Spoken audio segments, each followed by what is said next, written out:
Bonjour les cocos. Aujourd'hui, nous allons avoir à travailler avec le verbe dans les phrases, dans le form que je vous ai fait.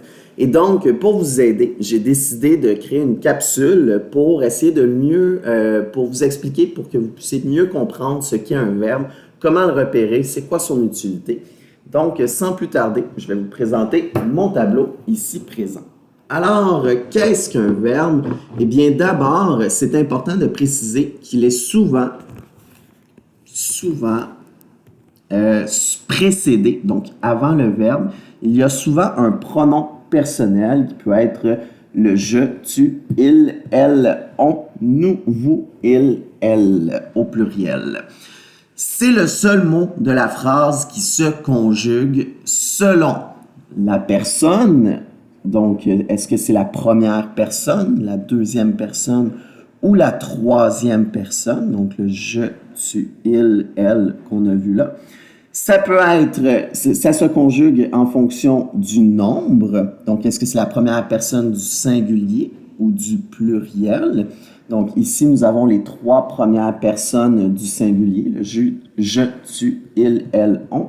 Et les trois personnes du pluriel ici, nous, vous, il, elle au pluriel. Et encore une fois, il se conjugue selon le temps. Donc, est-ce que c'est au présent de l'indicatif? Est-ce que c'est à l'imparfait, au futur ou encore d'autres temps que vous aurez à l'étude? Pour repérer le verbe dans ta phrase, eh bien, on a le fameux truc du ne pas. Alors, si tu trouves un mot que tu crois que c'est ton verbe dans ta phrase, eh bien, tu n'as qu'à l'entourer de la négation ne pas. Et de cette façon-là, si ta phrase, tu la lis et qu'elle a du sens, eh bien, tu as trouvé ton verbe. Si tu lis ta phrase avec ton mot entouré de ton ne pas et qu'elle n'a pas de sens, qu'elle n'est pas logique, eh bien, ce n'est pas ton verbe. Pour te montrer, j'ai fait un exemple sur mon tableau, juste ici. Alors, la phrase qui s'intitule, qui va comme suit. Le chien a un beau pelage. Alors, moi, je crois que mon verbe, c'est a, juste ici.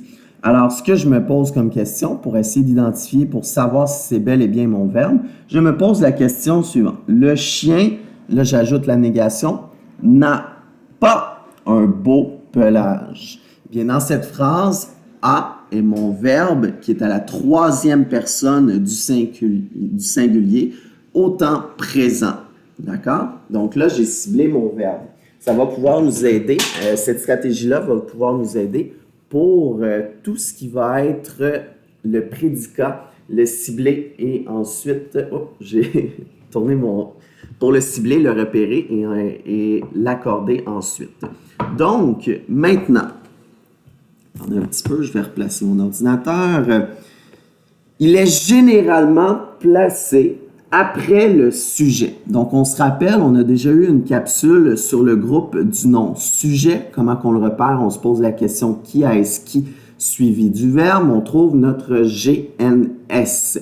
Donc, c'est généralement placé après le sujet qu'on va trouver notre verbe.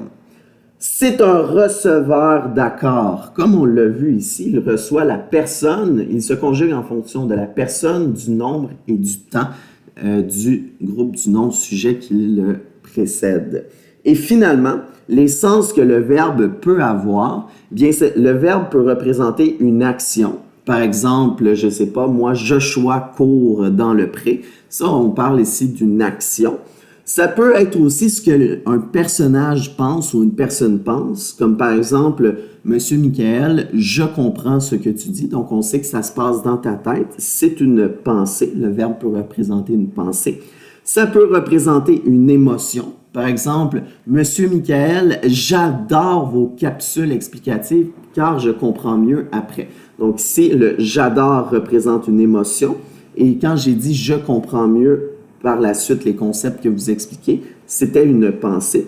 Et finalement, ça peut être un fait, quelque chose qui est vérifiable, comme par exemple, chaque soir, je dors quand il est 11 heures le soir. Donc, c'est un fait qui est vérifiable, qu'on peut retrouver, qu'on peut valider.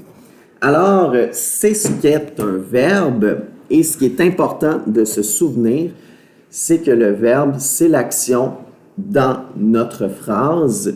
Il est précédé du GNS, qui peut être soit un pronom personnel ou encore un groupe du nom avec toutes ses dérivés. Et il se conjugue selon la personne, le temps et le nombre. Donc, c'est ce que c'est qu'un verbe et on n'oublie pas le fameux truc pour le cibler du ne pas. Alors, sur ce, je vous souhaite un bel exercice et j'espère que ça vous a aidé. Salut!